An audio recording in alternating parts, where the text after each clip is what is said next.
사도신경으로 신앙 고백 드립니다. 나는 전능하신 아버지 하나님 천재 창조주를 믿습니다. 나는 그의 유일하신 아들 우리 주 예수 그리스도를 믿습니다.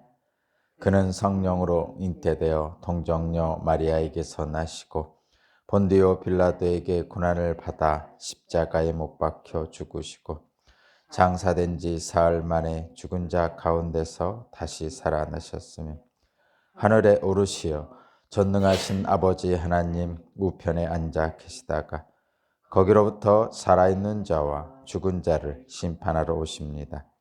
나는 성령을 믿으며 거룩한 공교회와 성도의 교제와 죄를 용서받는 것과 몸의 부활과 영생을 믿습니다. 아멘.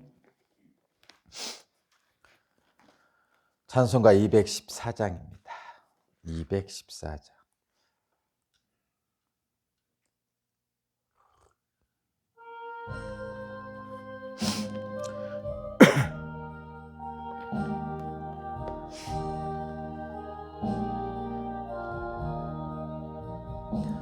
나 주의 도움 받고자 주 예수님께 빕니다. 그 구원 허락하시사 날 받아주소서. 내 모습 이대로 주 받아주소서. 날 위해 돌아가신 주 날 받아주소서. 큰 죄에 빠져 영죽을 날 위해 피 흘렸으니 주 형상대로 빚으사 날 받아주소서.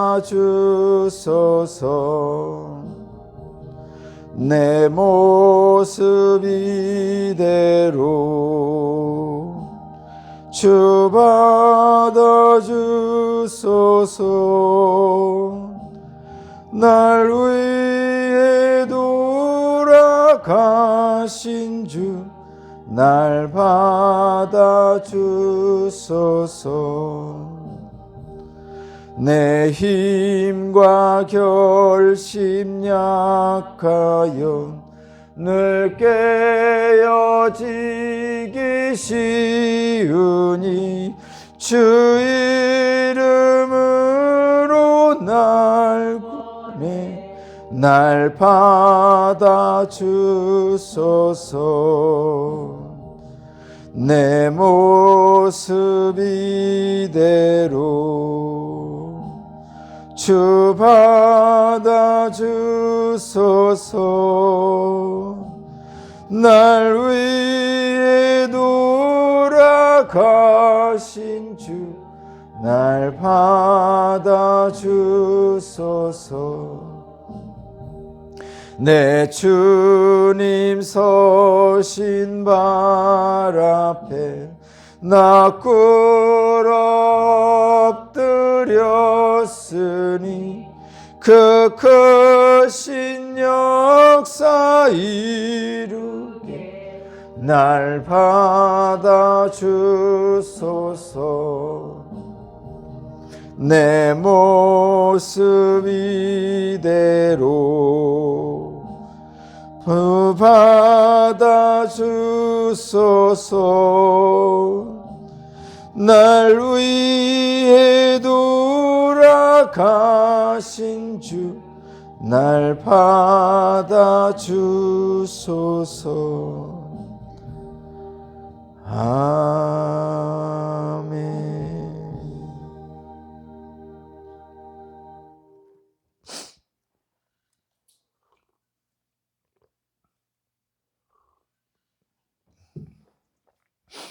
오늘 주신 하나님 말씀은 욥기 40장 1절에서 5절입니다.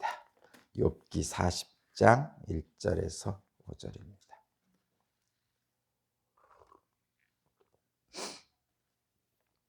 욥기 40장 1절에서 5절까지 말씀을 제가 봉독하겠습니다.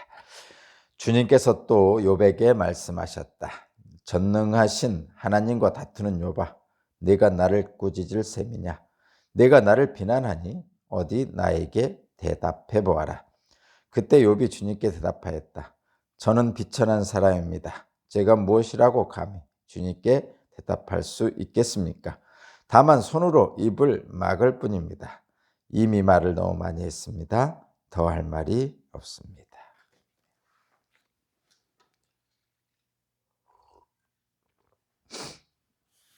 오늘 말씀의 제목은 전능자이신 하나님, 존재의 중심이신 하나님이란 제목입니다. 전능자이신 하나님, 존재의 중심이신 하나님. 이제 40장으로 들어오니까 이제 욥이 이제 좀씩 바뀌기 시작합니다. 하나님께서 욥에게 나타나셔서 말씀하시죠. 지금까지 욥이 알지도 못하는 것들에 대해서 말씀하십니다. 이 세상을 창조하시고 모든 피조물들을 먹이시고 입히시는 하나님에 대한 말씀을 욥은 들었습니다. 이제 욥은 자신이 알지 못하고 자신이 경험하지 못한 세계에 대한 눈을 좀 뜨죠. 그리고 나서 이제 조금씩 변해가기 시작합니다. 오늘 40절이 욥이 변해가는 모습을 보여주는 처음입니다. 처음. 물론 욥이 지금 완전하게 변하지는 않았고 이제 변해가는 과정이지만 뭔가 모르지만 그 반환점을 도른 것 같은 어떤 변곡점을 지난 것 같은 생각입니다. 귀에다가 이 변곡점 이렇게 이걸 변곡점이라고 그러거든요. 반환점이라고 그러죠. 반환점. 뭔가 추세가 바뀐다는 뜻이죠. 추세가 바뀐다는 그런 의미입니다. 이제 그 욥에게 그동안에 있었던 고통의 극점, 최악의 고통의 극점은 하나님께 막 대드는 거죠. 따지는 겁니다. 하나님께 극렬하게 따질수록 가장 고통스러운 거죠. 하나님 내게 왜 이러십니까? 이럴 때가 제일 고통스러운 거죠. 사실은. 근데 어쨌든 그렇게 하나님께 따질 수 있는, 하나님 내게 왜 이러십니까? 라고 따질 수 있는 사람은 그래도 행복하다니까요. 주변 사람에게 따질 수도 없고 얘기할 수도 없고 뭐 하나님 믿지 않고 또는 뭐 뭔가 기댈 데가 없는 사람들은 낙심하고 쓰러져서 끝나죠. 끝납니다. 근데 어쨌든 하나님께 따질 수 있다는 것은 하나님이 기댈 언덕이 되고 있다는 것이죠. 왜 내게 이러십니까? 하고 따질 수 있다는 것은, 근데 그 따지는 순간이 가장 고통스러운 순간이고 또 그러면서 또 하나는 살 수 있는 어떤 계기가 되는 순간입니다. 그래서 우리 기독교인들은 그런 면에서 호랑이 등에 올라타도 정신을 잃지 않는 사람들이다, 이런 얘기입니다. 이제 하나님께서 말씀하시고 욥에게 질문합니다. 하나님이 말씀하실 때는 욥은 대답하지 못했죠. 아무 말도 못했습니다. 뭐 우리들은 다 마찬가지죠. 하나님이 말씀하시는데 우리가 끼어들 수가 없잖아요. 뭐 옛날에 어른 말씀하시는데 끼어들지 말라고 하는 말도 있었는데, 어쨌든 그 소위 말해서 세상에 어른이 말씀하시는데도 끼어들지 않는데 하나님이 말씀하시는데 우리가 끼어들 수는 없잖아요. 그렇죠? 그래서 하나님이 말씀하실 때는 우리는 그저 듣고만 있습니다. 그리고 하나님께서 말하라고 할 때 말하는 거죠. 그것이 전능하신 하나님, 우리를 창조하신 하나님, 그분을 존중하고 그렇게 하는 것이죠. 음. 그 강의하고 설교는 그래서 다릅니다. 설교도 그 뭐지? 서로 소통하면서 성경 말씀을 이렇게 공부하는 것은 사실은 기본적으로 설교는 아니죠. 그것은 성경을 공부하는 거죠. 주로 오후 예배나 어떤 경우에 성경을 같이 놓고 칠판을 놓고 공부하는 경우, 그런 경우는 좀 다릅니다. 그거는 성경 공부고 강해 설교라고도 하고 그러는데, 어쨌든 기본적인 설교는 선포입니다. 선포. 선포는 그냥 하나님이 일방적으로 말씀하신다, 그런 뜻입니다. 그리고 일방적으로 말씀하시고 그 말씀이 순종하는 자는 그 말씀대로 현실에서 이루어지는 걸 얘기합니다. 그것을 선포라고 그러죠. 그래서 선포인 설교가 있고, 원래 본질적으로는 설교는 선포인데 거기에다가 이제 좀 더 다른 유형의 설교를 얘기하기 위해서 뭐 강해 설교니 뭐 이렇게 서로 토론하는 뭐 그런 말씀도 있고 그렇습니다. 좀 그런 거죠. 근데 본질적으로 하나님 말씀을 듣는 것은 일방적인 것입니다. 선포고 일방적으로 은혜를 주시는 거죠. 우리가 받는 은혜도 그래서 일방적으로 받는 겁니다. 우리가 뭐를 요청한다고 주시고 요청 안 한다고 안 주시는 것이 아니죠. 은혜라는 것은. 부모님 은혜는 우리가 부모님한테 달라고 요청해야 주는 게 아니고 부모님이 그냥 주시는 거거든요. 부모님의 자식이니까 부모가 일방적으로 주는 거를 부모님의 은혜라고 합니다. 마찬가지로 하나님이 우리에게 일방적으로 주시는 것이 은혜입니다. 그러니까 선포는 그런 거죠. 선포는 일방적으로 하나님께서 주시는 거예요. 그래서 그거를 뭐라고 하냐, 은혜가 덮쳐온다 이렇게 표현합니다. 은혜가 덮쳐온다 이렇게 표현하죠. 그것도 마찬가지죠. 은혜가 어떻게 오냐면 골고루 내리는 빗줄기. 하늘에서 그냥 내려오는 거예요, 빗줄기처럼. 근데 사람을 가리지 않고 내려옵니다. 들에도 내리고 산에도 내리고 밭에도 내리고 지붕에도 내리고. 그 얘기는 뭐냐면 악인과 선인을 구분하지 않고 내립니다. 골고루 내리는 빗줄기. 요청한 사람이든 요청하지 않은 사람이든 상관없이 내립니다. 그것이 은혜입니다. 근데 문제는 그 은혜를 산에서 받느냐, 들에서 받느냐, 지붕에서 받느냐, 밭에서 받느냐는 다른 거죠. 그래서 네 가지 밭이 나오는 겁니다. 그 은혜를 어떻게 사용하느냐에 따라서 은혜를 받은 사람이 어떻게 반응하냐에 따라서 다르다는 뜻입니다. 어쨌든 하나님은 일방적으로 말하시고 욥은 듣고만 있었죠. 그것이 선포고 하나님의 말씀입니다. 이제 말씀을 어느 정도 하시고 나서 욥에게 이제 질문을 합니다. 거기 2절이 말씀이죠. 2절. 전능하신 하나님과 다투는 욥아, 내가 나를 꾸짖을 셈이냐? 내가 나를 비난하니 어디 나에게 대답해 봐라. 이렇게 말씀하시죠. 그러니까 전능하신 하나님에게 다투는 욥이라고 지금 얘기했죠. 그러니까 하나님께 변론해 달라고 요청을 했잖아요. 변론이라는 건 다투는 거죠. 죄가 있습니까? 없습니까? 이렇게 욥이 내가 죄가 없는 것 같은데 하나님, 내 죄가 무엇입니까? 내 죄가 무엇이기에 내가 이런 고난을 겪고 있습니까? 뭐 이렇게 지금 하나님께 다투는 거죠. 변론하자고 했으니까. 그런 욥을 부르는 거죠. 너 다투는 욥아, 트집 잡는 욥아, 뭐 이렇게 표현합니다. 끝까지 내가 나를 꾸짖을 셈이냐, 트집 잡을 셈이냐, 내가 나를 트집 잡아서 비난하는데 어디 한번 대답해 봐라 하면서 이제 욥에게 대답할 기회를 주셨습니다. 이제 그래서 욥은 대답하죠.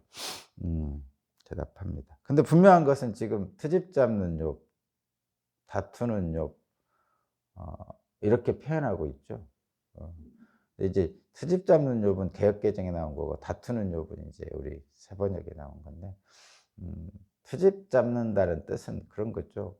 잘못 잘못하고 있다는 뜻이죠. 트집이라는 것은 어 어 그 음 옳은 질문이 아니라는 뜻입니다. 그죠? 트집 잡는 음. 근데 다투는 것도 마찬가지입니다.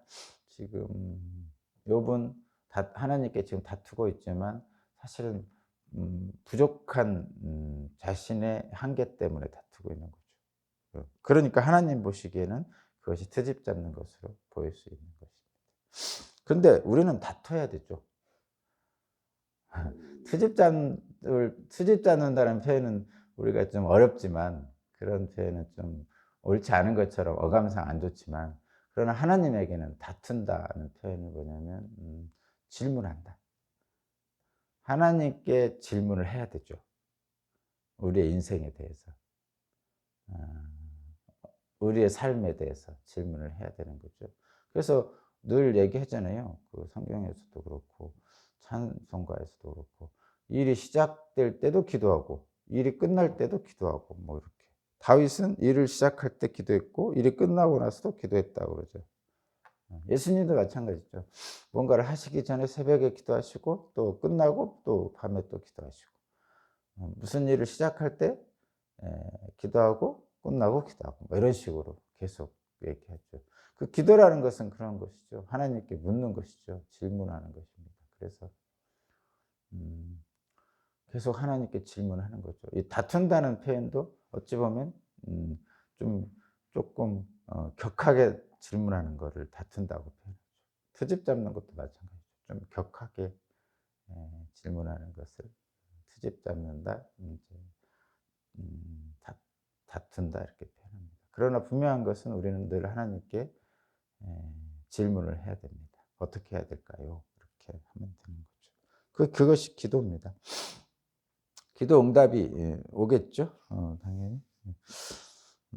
그런 뜻으로 받아들이시면 되겠고, 이제 4절을 보니까 이제 욥이 대답합니다. 드디어. 한참 동안 듣고만 있던 욥인데 하나님이 대답할 기회를 주셨습니다. 그래서 뭐라고 하냐면 4절, 저는 비천한 사람입니다. 제가 무엇이라고 감히 주님께 대답할 수 있겠습니까? 다만 손으로 입을 막을 뿐입니다. 이미 말을 너무 많이 했습니다. 더 할 말이 없습니다. 제가 무엇이라고 감히 주님께 대답할 수 있겠습니까? 이렇게 얘기하죠. 뭐 정직한 고백인 것 같은데, 제가 무엇이라고 주님께 대답할 수 있겠습니까? 정직한 고백인 것 같은데,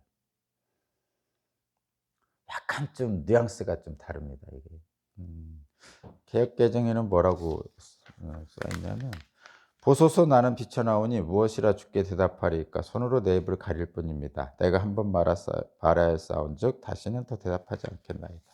이렇게 했어요. 근데 이미 말을 너무 많이 했습니다. 더 할 말이 없습니다. 잘 보면요, 이 듣는 느낌이 이런 거예요. 여러분 잘 들어보세요. 말하라고 하나님이 말하지 말라고 했을 때는 막 말하더니 이제 말하라고 하니까 말 안 하겠다는 거예요. 느낌이 약간 그런 느낌이 들어가 있는 거예요, 지금 여기에. 예? 예. 그러니까 하나님이 가만히 있을 때는 막 나서 가지고 막 자기 말만 막 주구장창 해댔잖아요, 앞에 부분에서. 그러고 나서 이제 하나님 어디 계시냐고 막 나오라고 막 이렇게 하나님 나와요 막 하면서 소리 질렀잖아요. 그래서 하나님 나와 가지고 말하고 나서 어디 그래, 하나님이 말씀하시고 나서 그래 어디 그럼 말 좀 들어보자 그랬더니 이제 말 안 하겠습니다 그러고 있는 거예요. 느낌 아시죠 뭔지? 예. 그런 겁니다. 약간 삐졌어요. 그런데 이제 분명한 것은 옛날에 막 하나님 좀 변론합시다 막 하면서 막 대들던 그때하고는 약간 분위기는 꺾인 거죠. 꺾였어요. 근데 아직 욥이 이 하나님 말씀을 다 듣고도 자기 자신의 고난에 대한 어떤 해결책을 찾은 건 아닙니다. 알겠어요 하나님. 무슨 얘기인지 알겠는데 난 아직도 힘들어요. 뭐 이런 의미가 여기 쭉 담겨 있다 이런 뜻입니다. 응? 나는 비쳐나오니 하면서 더 이상 대답하지 않겠습니다 하는데, 그냥 이런 거죠. 나는 비천하오니 이런 얘기는 하나님의 위대함을 지금 들은 거잖아요. 우주 만물에 대한 통제하시는 하나님. 욥이 알지도 못하는 어떤 세상 동물들에 대한 이야기를 하셨어요. 그러니까 나는 비천하오니 이러니까 알겠습니다. 하나님이 얼마나 위대하신지. 나는 참 연약한 인간입니다. 뭐 이런 거죠. 나는 비천하오니. 그런 얘기. 나는 비천한 사람입니다. 그러니까 무엇이라고 감히 주님께 말할 수 있겠습니까? 뭐 이렇게 얘기하는 거죠. 그리고 손으로 입을 가리겠습니다. 뭐 이렇게 얘기하죠. 다만 손으로 입을 막습니다. 그러면서 대답하지 않겠습니다. 말 너무 했습니다. 더 이상 할 말이 없습니다. 이렇게 얘기한 거죠. 근데 그런 거 있잖아요. 아이들한테 너 뭘 잘못했는지 말해봐. 그러니까 그냥 잘못했어. 그러고 아무 말도 안 하는 경우가 많죠. 그런 경우에는 완전히 긍정하는 건 아니죠. 하나님의 지금 욥이 하나님에게 손으로 입을 가립니다. 더 이상 말을 하지 않겠습니다. 이 얘기는 완벽한 굴복한 게 아닙니다. 하나님. 하고 입 다물고 있는 거 있잖아요. 나 말 안 할래. 막 그러고 있는 거지. 있는 거 느낌입니다. 그런 느낌. 뭐 뭔가 모르지만 자신이 잘못한 것 같아. 근데 난 아직도 잘 모르겠어. 그러면서 입을 꽉 다물고 있는 거죠. 아직도 모르겠어. 하고 있는 거예요. 한마디로 얘기하면. 자신이 주장을 굽힌 것은 아니에요. 그러니까 자신의 주장을 굽히긴 했어요. 굽히긴 했는데 완전히 자신의 주장을 버린 건 아닙니다. 자신의 주장은 가지고 있어요. 근데 뭔가 들어보니까 좀 이 주장이 좀 뭔가 좀 한계가 있는 것 같아요. 그러니까 말은 안 하고 딱 입속에만 가두어 놓고 있는 주장. 그러니까 이 주장을 철회한 게 아니에요.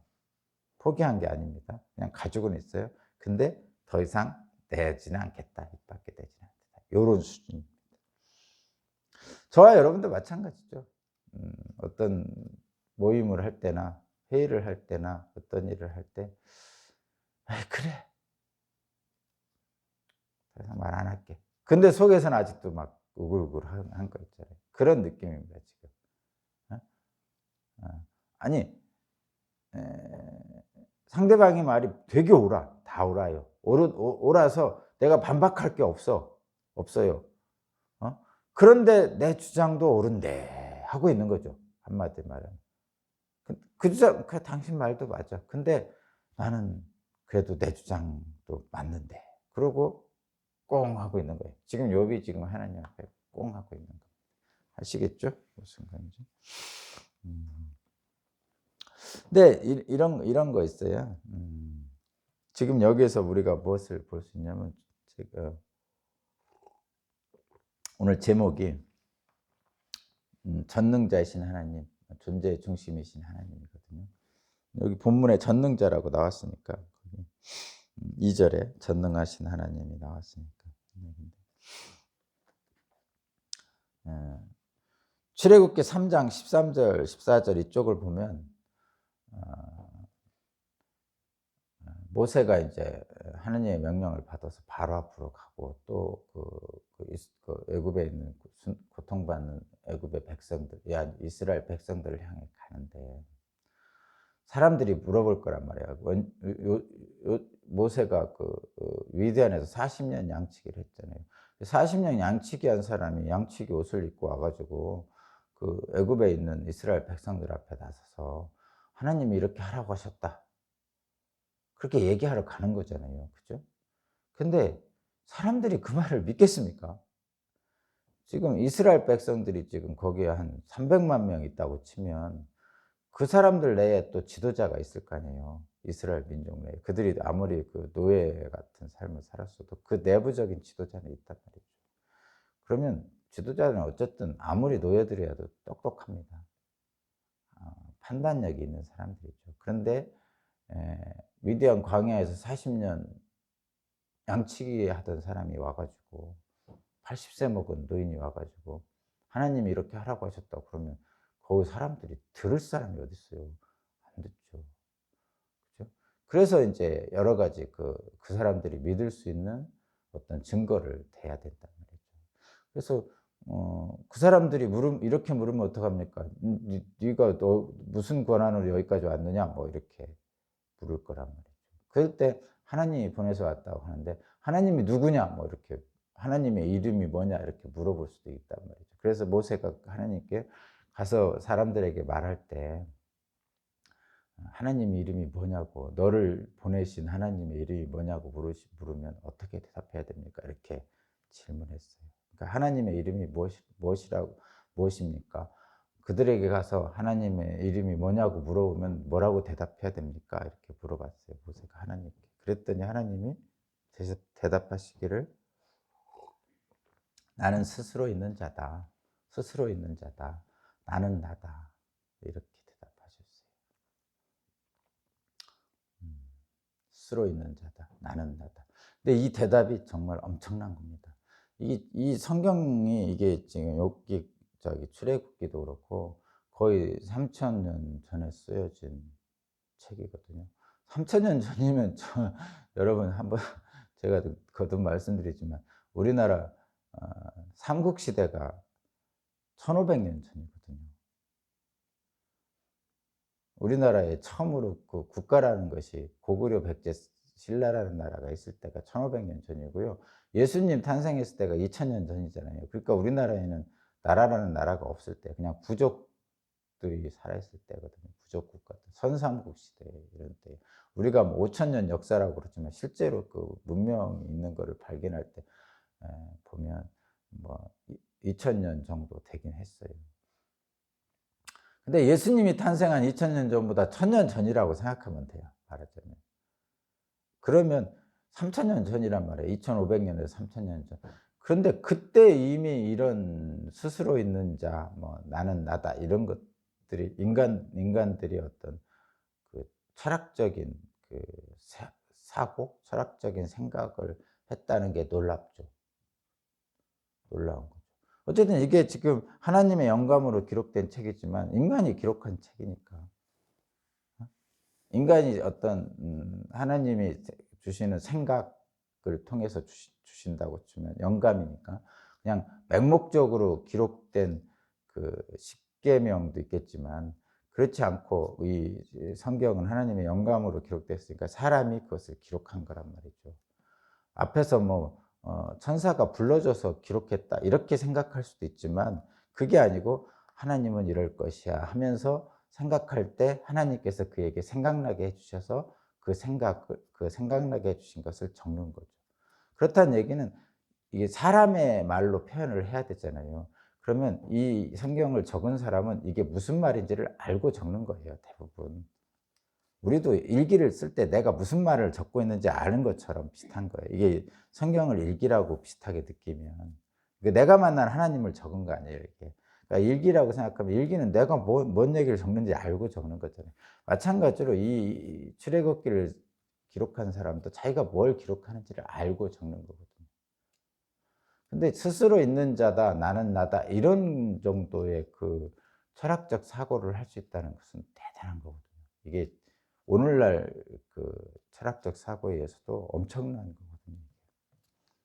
음. 요 당시에 스스로 있는 자, 나는 나다 이렇게 표현을 했어요. 그 히브리 말로. 근데 이게 뭐냐면 홀로 존재하신다는 뜻이에요. 이게 철학적으로 보면 홀로 존재라는 것은 그냥 있다는 뜻입니다.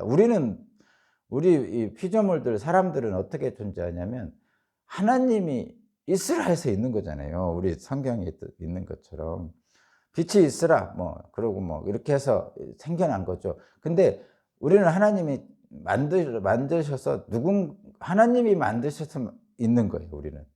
근데 하나님 자신은 누가 만들어서 있는 게 아니라는 뜻입니다. 그래서 창조주라고 그러는 거예요. 하나님은 세상이 있기 전부터 있었다 이런 얘기입니다. 그거를 존재의 중심이다. 어떤 존재가 있고 그다음에 그 존재로부터 만들어진 존재, 그걸 피조물이라고 그러죠.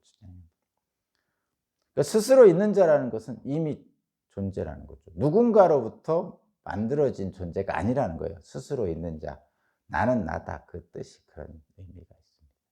거기서부터 인제 어떤 신학도 출발하고 철학도 출발합니다. 어쨌든 여러분 그런 거죠. 이런 거 좀 비유를 제가 좀 다르게 이거는 사람이 만든 거죠. 분명히 그거는 그런 거죠. 그죠? 사람이 만든 거예요. 사람도 굳이 얘기하자면 우리 엄마 아버지가 만든 거죠. 말하자면 이런 거죠. 근데 하나님은 그전에 누가 만들지를 않았다는 얘기죠. 그냥 스스로 있는 분이에요. 어? 어떤 것은 누가 만든 사람이 있어요. 세상을 잘 보면 이 꽃도 누가 만들었잖아요. 그죠? 근데 쭉쭉쭉 올라가다 보면 누가 만들었지, 누가 만들었지, 누가 만들었지 쭉 올라가다 보면 멈추는 데가 있는데 그것이 하나님입니다. 그래서 스스로 있는 자. 그러니까 이분은 누가 만든 게 아닌 거예요. 그냥 스스로 있는 거예요.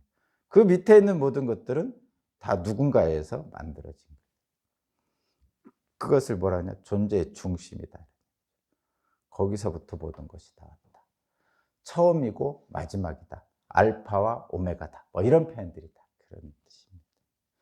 그래서 스스로 있는 자 나는 나다라고 한 이 홀로 존재하는 존재의 중심이신 창조의 하나님과는 다르게 모든 피조물은 하나님에 의해서 창조됐잖아요. 피조물입니다. 그럼 어떻게 되냐? 그분에 의존해서 사는 거죠. 그죠? 다. 의존해서 사는 거예요. 부모 밑에서 갓난아기는 부모를 의존해서 살 수밖에 없어요. 갓난아기는. 그 의존해 산다는 것은 그런 의미입니다. 하나님이 우리를 만드셨기 때문에 우리는 그 만드신 분에 의존해서 살 수밖에 없는 거죠. 당연한 얘기입니다. 그거예요. 그런데 인간들은 그 만드신 분 하나님을 독립해서 살려고 했어요. 그러니까 여기의 독립은 우리 좋은 의미의 독립이 아니에요. 말하자면 성경에 나왔듯이 사람이 장성하면 나중에 아내를 얻어서 부모로부터 독립하라 뭐 이렇게 돼 있잖아요. 그 독립이 아니에요. 여기서 얘기하는 것은 하나님과의 관계는 그냥 독립이라는 것은 이런 거고 같아요. 물이 물속을 벗어나서 살 수 없어요. 우리가 이 공기 중에 산소를 벗어나서 우주에 나가서는 그냥은 살 수 없어요. 우주복을 입어야지. 이런 겁니다. 그러니까 부모가 자식이 커서 부모를 독립하여 자기의 독립된 생활을 한다. 그 독립이 아니고 우리가 이 공기를 떠나서 살 수 없는 것. 물고기가 물속을 떠나서 살 수 없는 것. 그런 독립입니다. 사실은. 그래서 인간은 하나님으로부터 독립해서 살 수가 없어요. 물속을 떠난 물고기가 마찬가지. 그냥 물속을 떠난 물고기는 그냥 고통받는 거죠. 그런 거고 마찬가지예요. 그래서 하나님을 떠난 인간은 고통 속에 있는 거예요. 본질적으로. 아담이 떠나고 가인이 떠나고 그랬잖아요. 하나님은 계속 찾아오시고 그렇게 하는 거죠. 근데 인간은 계속 하나님의 의를 벗어나서 자기의 의를 따라 살고자 합니다. 그것이 인간의 타락한 모습이에요. 하나님을 업신여기고 자기 소견에 옳은 대로 살려는 인간을 타락했다 이렇게 표현합니다. 그러니까 타락하면 그 자체로 고통스러운 거예요. 그래서 하나님의 말씀을 업신여기고 자기 소견에 옳은 대로 살려고 하는 사람들의 모습, 그것을 타락한 모습이다 이렇게 표현하는 거죠. 근데 현실적으로 들어와서 보면요. 우리가 뭔가가 잘못되기 시작할 때는 잘 생각해 보면요. 현실로 들어와서 우리의 삶 속에서 뭔가가 잘못되기 시작할 때 보면 내가라는 표현을 많이 씁니다. 내가. 이게 이제 좋은 뜻으로 얘기하면 독립적이고 주체적인 것 같지만 하나님으로부터 온 그 물고기가 물을 벗어나려고 하는 그런 모습 속에서의 내가는 옳지 않은 거예요. 그러니까 우리가 잘못되기 시작하는 것은 그냥 현실적으로 봐도 내가라는 말이 많아지기 시작할 때, 내가. 거봐 내 말 들었어야지. 이런 표현들이 많아질 때. 실제로 그래가지고 내 말 들어봐 하면서 내가 하면서 사람들을 다 이끌어가는 경우가 있어요. 그렇게 내가 중심이 되면 말이 많아지죠. 내가 중심이라는 말이 많아집니다. 그래서 자기의가 강한 이런 사람들은 자기 말이 옳다고 확신합니다. 분명하게. 아니, 자기 말만 옳다고 생각합니다. 그래서 다른 사람의 말이 옳지 않다고 생각해요. 자기 말만 옳고 독재자라는 것이 있죠. 독재, 한자가 독재인데 영어로 독재는 딕테이터인가 그렇게 되는데 혼자 말한다는 사람이라는 뜻입니다. 혼자 말하는 사람.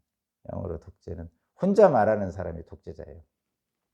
그런 것처럼 자기가 중심이 되고 자기 말만 옳다고 내세우면 결국 독재죠. 하나님을 업신여기고 하는 겁니다. 하나님의 의가 아니고 자기의 의를 내세우는 거죠. 그렇게 되면 다툼이 많아지고 결국은 하나님이 원하시는 하나님 나라는 무너지는 거죠. 교회도 마찬가지고 사람 사는 인생도 사실 마찬가지입니다. 그래서 하나님 아닌 내가라는 것이 나서기 시작할 때, 우리 속에서 하나님 아닌 내가가 나서기 시작할 때 타락하는 거죠. 목사님도 설교 중에 하나님 아닌 내가가 나서기 시작하면 그 설교는 타락한 설교가 됩니다.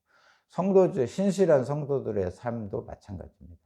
하나님 아닌 내가가 중심이 되면 신실한 신앙생활에서 벗어나게 되는 그런 역할을 하게 되죠. 그래서 비극이 시작됩니다. 그러니까 신앙생활도 마찬가지고 세상의 삶도 마찬가지입니다. 비극의 시작은 내가라는 말이 중심이 돼서 행동할 때 고통이 시작되고 비극이 시작됩니다. 그럼 어떻게 합니까? 어리석은 자의 입술은 가볍고 지혜로운 자의 입술은 무겁다, 이렇게 말씀하죠. 그런 것처럼 자기의 의가 아니고 하나님의 의를 따르려고 우리는 애써야 돼요. 우리는 늘 자기 소견대로 행하고 싶은 욕망이 있습니다. 그리고 실제로 보면 내가 옳다고 생각해요. 모든 것들이 보면. 여러분들 다 그렇죠. 부부 간에도 내가 옳은데 왜 내 말대로 안 하지? 이런 생각 많이 하고요. 자식들 볼 때도 그렇고, 좀 동네 일을 볼 때도 내 말을 좀 듣지 왜 저러고 있나? 이런 생각이 들 때도 있고요. 내 말만 들어봐 뭔가 잘 될 거야, 이런 생각할 때도 있고 그렇습니다. 저도 마찬가지거든요. 이제 교인들을 볼 때나 우리 자식들을 볼 때나 가까이 있는 우리 아내를 볼 때 왜 자꾸 저러지? 내 말 들으면 될 텐데 이런 생각을 합니다. 근데 내 말 들으면 되는 것도 있고요, 안 되는 것도 있더라고요. 나중에 결과를 놓고 보면. 그래서 내 말이 아니고 내가가 아니고 하나님의 의를 거기에서 자꾸 질문하고 찾고 애를 써야 됩니다. 하나님은 어떻게 생각하실까? 이럴 때는 하나님은 뭐라고 하실까? 이런 거죠. 그냥 간단하게. 물론 하나님의 이름을 왜곡해서 자기 말을 막 해대는 사람까지도 있지만, 그렇게까지도 갈 수도 있지만, 그러나 일단은 하나님께 물어보는 것이 중요하죠. 일단 욥은 지금 그래서 입을 가리기 시작했어요. 이게 1단계입니다. 내 속에 뭐가 없는 건 아니에요. 욥이 지금 없는 게 아니에요. 가지고 있어요. 이걸 포기하고 철회한 건 아니에요. 그러나 일단 말을 않겠다고 하는 그 순간부터 해결책이 시작되는 거죠, 지금. 저희들도 마찬가지입니다. 내 속에서 뭔가 바뀌잖아요. 내 말을 들어야 되는데 하는 것은 가지고 있어요, 아직도. 그러나 말을 내뱉지는 않는단 말이에요. 그러면 해결책은 시작이 되는 겁니다. 상대방과 다툼이 해소되기 시작합니다. 그것이 이제 시작입니다. 오늘 한번 해보시기 바랍니다. 내 의견을 철회한 것은 아니지만, 그러나 내 말을 막 해대지 않도록 입을 가리는 그런 훈련을 오늘 해서 하나님의 의를 한번 물어보는 그런 평화로운 하루가 되시기 바랍니다. 기도드립니다. 내 주장을 완전히 내려놓지 못했습니다. 그러나 내 입을 손으로 가립니다. 하나님의 뜻을 들어보고 원망과 불평을 쏟아냈던 내 더러운 입을 주님 앞에 가립니다. 욥처럼 오늘도 내가 나서지 않고 내 입술이 지혜로운 입술이 될 수 있도록 나를 주장해 주옵소서. 함께 하실 줄로 믿습니다. 예수 그리스도 이름으로 기도합니다. 아멘. 주님 감사합니다. 찬송가 214장입니다.